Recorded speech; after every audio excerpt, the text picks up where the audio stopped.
Now, here's Michael Smerconish. So, you know already that on Thursday, Jussie Smollett was found guilty on 5 of 6 felony counts for disorderly conduct. I can tell you a story in a moment. Apparently, the jury thought that they were cutting him a break by not convicting him on number 6. He plans to appeal. He still maintains his innocence. He's facing up to 3 years in prison and a $25,000 fine. And over the weekend at the website, Smerconish.com, I asked whether he should do any time in jail. We recorded 6,139 votes, and 81.71% said, yes, Jussie Smollett should do time. One of those who does not believe he should do time is joining me now, and that would be LZ Granderson, whose piece I read in the LA Times. He's a Los Angeles Times op-ed columnist. Right now in my social media and posted on the website as well as what LZ wrote. He's also an ABC News contributor. He is the host of the Life Out Loud podcast and the Long Game podcast as well. He's obviously a very busy man. LZ, thank you so much for coming back to the program. It's been too long. Thank you very much for having me. I just assumed I offended you the last time. That's why it's been so long. No. It would take a lot to offend me, and you would never offend me. What caused you to want to write about this? Believe it or not, it was Rahm Emanuel. Really? Yes. How so? Yes, it was. Well, I'm one of the ones who do not believe that he should be ambassador to Japan or represent the Biden administration in any way because of his connection to Laquan McDonald and what appears to be his efforts to cover up that police shooting. For those who don't recall, Laquan McDonald was shot, I believe, 16 times by police officers who were told he was attacking them. We get the video, find out that he was actually walking away. And Rahm Emanuel seems to be a very important figure in terms of keeping that information out of the public's eye. When I saw that Rahm Emanuel's ambassadorship was being progressed and that he very well could be ambassador to Japan, I started thinking about Jussie Smollett, because you may remember, Michael, the charges against Jussie Smollett were originally dropped, that he was going to pay a fine, do community service, and then go on with his life, which we have seen many of people, both celebrity and non-celebrities, do. But Rahm Emanuel inserted himself in the conversation. He had a very angry press conference. He suggested that this was a whitewashing of justice, if you can believe that or not. And on top of that, he was really, really vocal publicly to make sure that these charges that were dropped were brought back up again. And I just could not sit there. I just had a hard time sitting there. But wasn't that the right? First of all, with regard to the video of Laquan McDonald, and I can picture it in my mind, and I watched it many, many times. Appalling. And if we never saw the video, it would have been another one of those cases where we would never have known the truth. I mean, like so many of these other instances, if it was one person's word versus another, probably the cop's word would have carried the day. But as my mother would say, 2 wrongs don't make a right. I mean, because Rahm Emanuel was wrong in that instance doesn't mean that Jussie Smollett should just walk free having spun the wheels of the Chicago PD, does it? I didn't say he should walk free.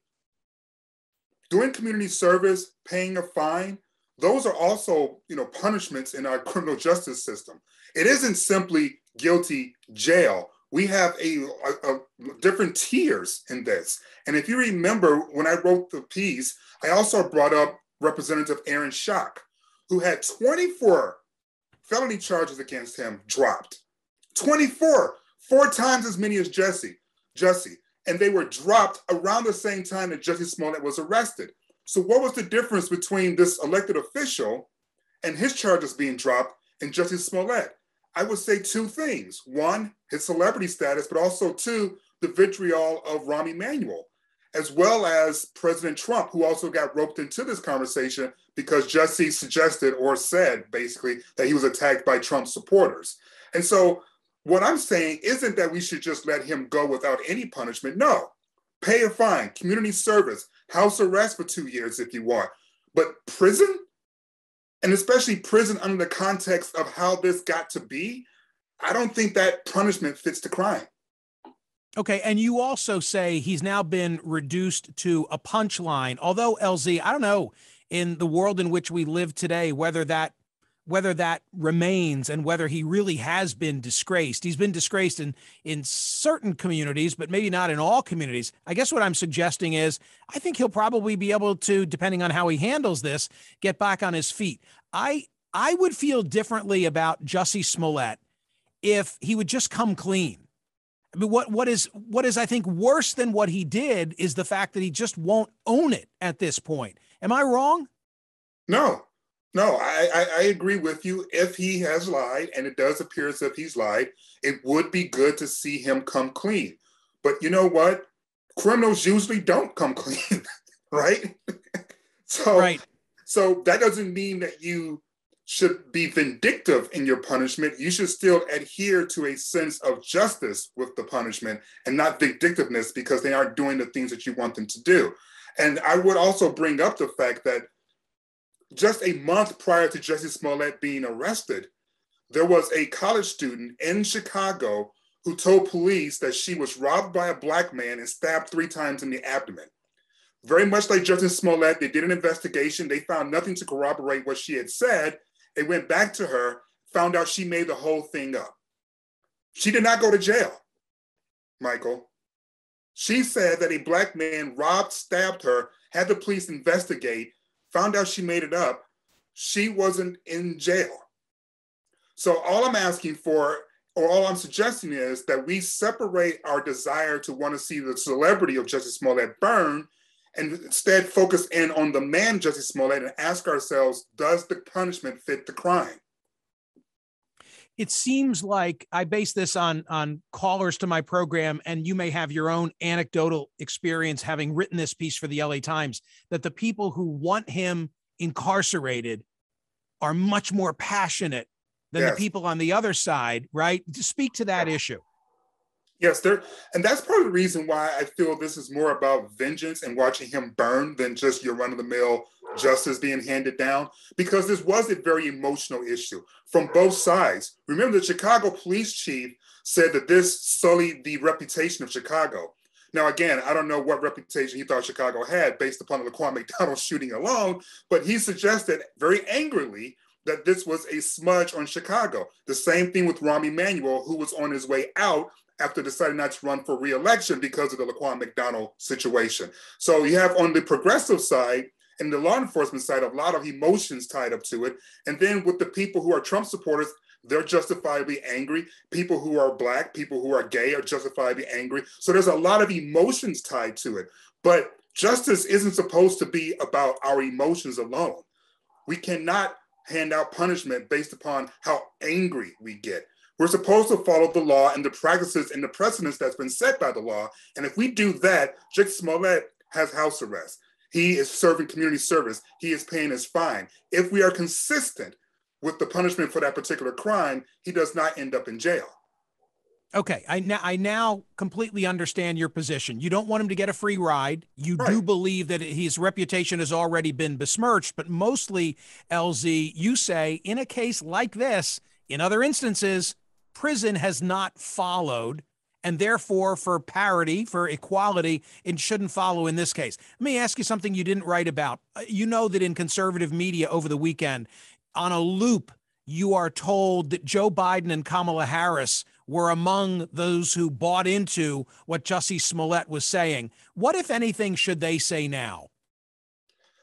You know, that's a great question, because I don't think it's just about those elected officials. And I do not like to be guided by conservative media that may be gaslighting us for their own political purposes, as opposed to want to have a genuine conversation about it. But since we're here, I will say, before we talk about the president and the vice president, we really need to come to Jesus meeting about the media, because we also bought into it without proper investigation. We also prompted up his version of this story that we now believe wasn't true to begin with. We stopped saying allegedly and started saying reportedly. There's a difference between alleged and reported, and we conflated the two as we were reporting on this particular case and situation. So yes, there were a lot of elected officials, including President Biden and Vice President Harris, who were duped by this. But the media on both sides also, and by I say both sides, I mean conservative media and mainstream media as well, also were very influenced by the celebrity of Jussie Smollett and our coverage of this particular case. And we bear some responsibility to the emotions that are tied to it today. Whether or not the president and vice president apologizes, I mean, sure, they can apologize for buying what the media put out there or making assumptions based upon the history of this country, sure, they can apologize for that. But I would argue that anyone who suggests that what Jussie Smollett has done undermines the ability of people to report actual hate crimes, that to me says a lot more about just how racist this country is than anything. What do you mean by that? Well, what do you mean by that?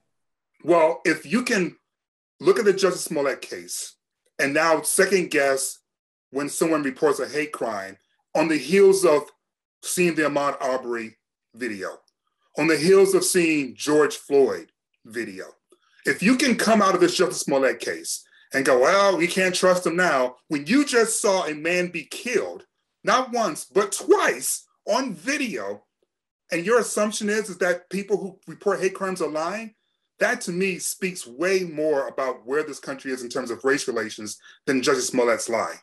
Geez, LZ, I don't know if I can buy into that. I think that when you have someone who makes something up, whether they're white, black, or Indian chief, it does then put a seed of doubt in a person's mind the next time, not in the George Floyd case, not in the cases that we've just been through, but I could see in those less publicized instances that it's going to raise a level of suspicion that otherwise might not have existed. Well, Listen, I'll tell you something. I'll tell you something maybe I should be embarrassed about, but I'll tell you anyway. I never bought this one. I never bought this from the get-go. And I remember my producer will back me up on this. I was doing, just coincidentally, I was doing a broadcast from Chicago. You remember, TC? I was out there right after this happened. And for like shits and giggles, I had an Uber driver drive me around the block. You went to solve the case. Yeah, well, we did some LZ. We did some radio shtick about it. LZ, it's true. We did, but I remember going from his place to the subway. My studio happened to be in the same neighborhood, so this was very easily done. But in all candor, something about it rubbed me wrong, and I was kind of afraid to say it because I thought if I don't accept this, then I'm going to be like the white guy who won't take his word for it. It's a case that has those kind of pressures in it. Well, I will say a couple of things on that. One, you weren't alone. I lived in Chicago. I knew the neighborhood. I second guessed it as soon as I heard it for a lot of reasons. a lot of reasons. And I wasn't alone. And I wrote a CNN.com column about, the conversation to begin with. And I talked about having second guessed the story to begin with. But I would say this part, Michael. We have seen video of white women claiming that Black men were attacking them while bird watching. We've seen video of white women accusing children of stealing their cell phones. We've seen white women accuse a Black man, of a little kid, of tapping her butt and sexually groping her. We've seen these videos. I don't see anyone worried about white people calling the police and not being believed. Do you? I don't see a rationale. I think that's a fair point. I think it's a fair point. I'm cynical. Listen, I'm pretty cynical of everybody. Like the Karen in Central Park. If as long as you're cynical of everybody, you're okay, I think. Well, I mean, as journalists, we're supposed to second guess these things that we're told, right? That's part of the job.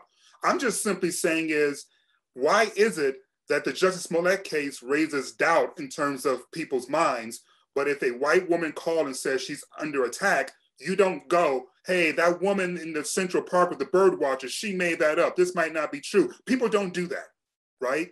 It's a point well made. You're absolutely right. You're right when you say that. Yes. So LZ, I think we've solved it, man. I think we've completely solved this issue. Okay. Thank you so much. That was very provocative. And if I'd had this conversation with you before we floated the poll question, I'll bet we'd have gotten a different result. Now that people have heard what you think. I think so. And again, I want to be clear. I'm not saying Jussie Smollett should walk. What I'm saying is the country that has more people in prison than any other in the world, rather. I think we can take a pass on this one being thrown in jail while him still being in a prison of his own making.